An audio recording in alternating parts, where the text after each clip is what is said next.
peut arriver qu'une personne n'ait pas écouté la Megillah à la sortie des étoiles le soir. Peut-on se rattraper toute la nuit? La réponse est oui.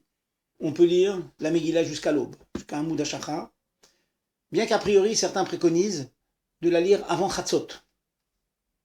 Mais, Bediavad a posteriori, on peut demander à quelqu'un de nous lire et nous acquitter de la lecture de la nuit. Sachez qu'il y a deux lectures, une de la nuit, une du jour. Celle de la nuit, on peut s'en acquitter par une lecture jusqu'à l'aube et a priori jusqu'à Chatzot. Quant à celle du lendemain, a priori, les Chatrila, on tâchera de l'écouter après le Netz Hachama, après le lever du soleil.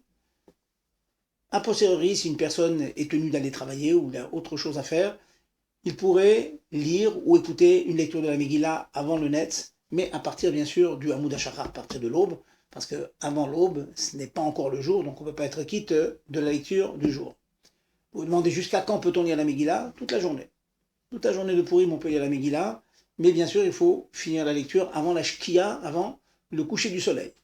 Si, pour une raison quelconque, on n'a pas pu l'écouter à ce moment-là, qu'on est obligé de lire une partie, ne serait-ce qu'une partie de la Megillah, après le Netz Hachama, après la Shkiat Hachama, excusez-moi, après le coucher du soleil, dans ce cas-là, on pourra la lire, mais sans bracha. On ne fera pas les brachas que l'on dit avant la kriya. C'est une bracha tout à fait générale.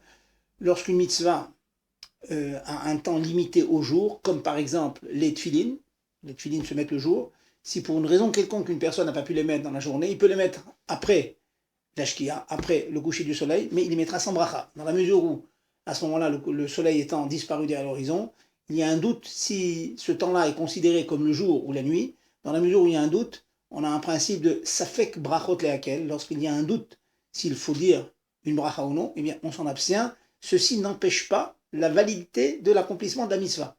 Une personne qui mettrait les tfilines sans bracha est quitte. Donc, il mettrait les tfilines après le coucher du soleil, il écouterait la Megillah après le coucher du soleil, bien sûr avant la nuit, avant la sortie des étoiles, mais après le coucher du soleil, il peut écouter la Megillah, il peut mettre les tfilines, mais il ne fera pas la bracha.